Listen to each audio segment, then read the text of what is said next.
ಮತದೊಳಗ ಆಗಿ ಹೋದ. ಹಾಲು ಮತ ಅಂದ್ರೆ ಗೊತ್ತಾಗ್ತದಲ್ಲ, ಕುರುಬ ಸಮಾಜದ ಆ ಹಾಲು ಮತದೊಳಗೊಬ್ಬ ಕನಕದಾಸ ಅಂತ ಹಾಗೆ ಹೋಗ್ತಾನೆ. ಕೇಳಿರಲ್ಲ ಅವು.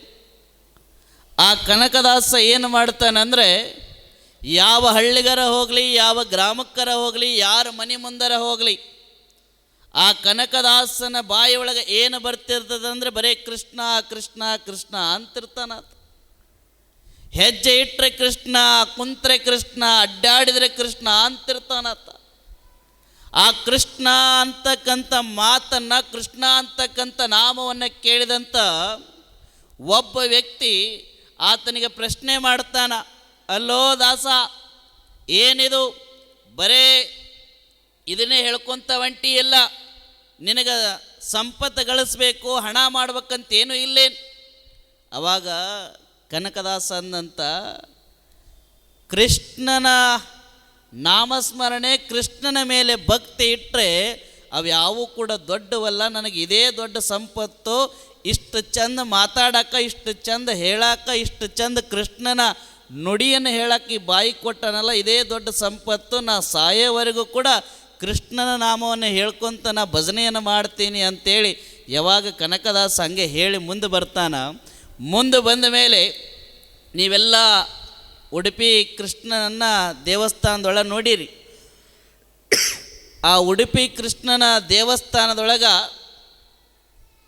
ಈ ಕನಕನನ್ನು ಬಿಡೋದಿಲ್ಲ. ಯಾವಾಗ ಉಡುಪಿಯ ಕೃಷ್ಣನ ದರ್ಶನವನ್ನು ಮಾಡ್ಕೋಬೇಕಂತೇಳಿ ಈ ಕನಕ ಯಾವಾಗ ಹೋಗ್ತಾನ, ಹೋದಂಥ ಸಮಯದೊಳಗೆ ಅಲ್ಲಿರುವಂಥ ಕೆಲವು ವ್ಯಕ್ತಿಗಳಂತಾರ, ನಿನಗೆ ಒಳಗೆ ಪ್ರವೇಶ ಇಲ್ಲ, ನಿನಗೆ ಬಿಡ್ಲಿಕ್ಕೆ ಸಾಧ್ಯ ಇಲ್ಲ, ನಿನ್ನ ಒಳಗೆ ಬಿಡೋದಿಲ್ಲ ಅಂತಾರೆ. ಯಾವಾಗ ಕನಕನನ್ನು ಒಳಗೆ ಬಿಡೋದಿಲ್ಲ, ಒಳಗೆ ಹೋಗೋಕ್ಕೆ ಪ್ರವೇಶ ಇಲ್ಲ ನಿನಗೆ ಅಂತ ಅಂದಾಗ, ಆವಾಗ ಕನಕ ಏನು ಮಾಡ್ತಾನಂದ್ರೆ ಆ ಗರ್ಭಗುಡಿ ಹಿಂಭಾಗಕ್ಕೆ ಬಂದು ನಿಲ್ತಾನ.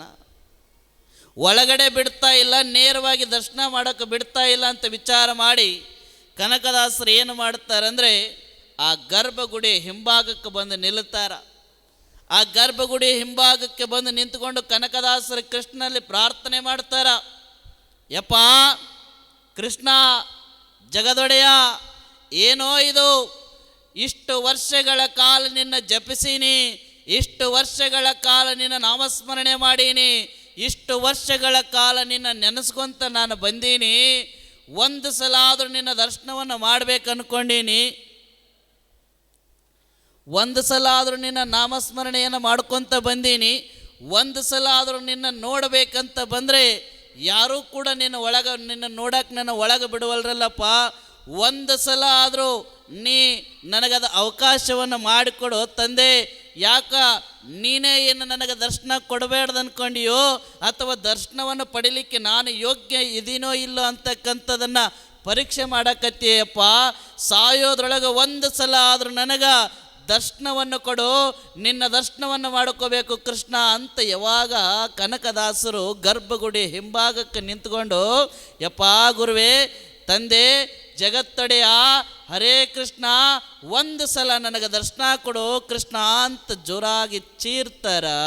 ಆ ಕೂಗಿನ ಒಂದೇ ಒಂದು ಕೃಷ್ಣ ಅಂತಕ್ಕಂಥ ಕನಕದಾಸರ ಬಾಯಿಂದಂತ ಬಂದಂಥ ಒಂದು ಸಲ ಬಂದಂಥ ಕೃಷ್ಣ ಅಂತ ಕೂಗಿದ ಒಂದು ಪದ ಎಷ್ಟರ ಮಟ್ಟಿಗೆ ಗಟ್ಟಿಯಾಗಿತ್ತು ಅಂದರೆ, ಯಾವ ರೀತಿ ಭಕ್ತಿ ಇತ್ತು ಕನಕದಾಸರಲ್ಲಿ ಕೃಷ್ಣನ ಮೇಲೆ ಅಂದರೆ, ಮುಂದುಗಡೆ ಬಂದು ದರ್ಶನ ಮಾಡಲಿಕ್ಕೆ ಸಾಧ್ಯ ಇಲ್ಲದಂಥ ಕನಕದಾಸರು ಗರ್ಭಗುಡಿ ಹಿಂಭಾಗಕ್ಕೆ ಹೋಗಿ, ಯಪ್ಪ ನನ್ನ ಸಾಯೋದ್ರೊಳಗೆ ಒಂದು ಸಲ ಆದರೂ ನಿನ್ನ ದರ್ಶನವನ್ನು ಮಾಡಿಕೊಂಡು ನನ್ನ ಜನ್ಮವನ್ನು ಸಾರ್ಥಕ ಮಾಡ್ಕೋಬೇಕು ಅಂತೇಳಿ ಯಾವಾಗ ಕನಕದಾಸರು ಕೈ ಮುಗಿದು ಕೃಷ್ಣ ಅಂತ ಕೂಗುತ್ತಾರ, ಆ ಕನಕದಾಸನ ಭಕ್ತಿಗೆ ಮೆಚ್ಚಿದಂಥ ಕೃಷ್ಣ ಕಲ್ಲು ಬಂಡೆಗಳನ್ನು ಸೀಳಿ ಮುಂಭಾಗದಲ್ಲಿದ್ದಂಥ ಕೃಷ್ಣನ ಮೂರ್ತಿಯಾಗಿದ್ದವನು ಮರಳಿ ಹಿಂಭಾಗಕ್ಕೆ ತಿರುಗಿ ಬೆನ್ನ ಹಿಂದುಗಡೆ ಇದ್ದಂಥ ಗರ್ಭಗುಡಿಯ ಕಲ್ಲನ್ನು ಸೀಳಿ ಅವನಿಗೆ ದರ್ಶನವನ್ನು ಕೊಡ್ತಾನೆ.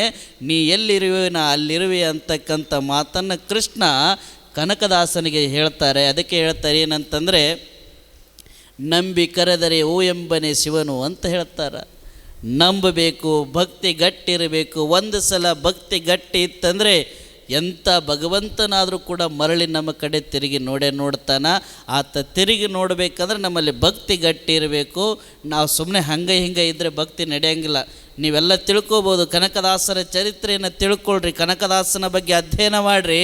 ಕನಕದಾಸರು ಅವರು ಏನೋ ಹಗಲು ಇರುಳು ಅನ್ಲಾರದೆ ಮಂತ್ರವನ್ನು ಜಪವನ್ನು ಮಾಡಿಲ್ಲ, ಬರೀ ಅವರು ಕೃಷ್ಣನನ್ನು ಭಗವಂತನನ್ನು ನೆನೆಸಿದರು. ಭಕ್ತಿ ಗಟ್ಟಿದ್ದ ಕಾರಣಕ್ಕಾಗಿ ಅಲ್ಲಿ ಭಗವಂತ ಅವರಿಗೆ ಒಲೆದ ಅಂತಕ್ಕಂಥ ಮಾತನ್ನು ನಾವೆಲ್ಲ ತಿಳ್ಕೊಳ್ಬೇಕು.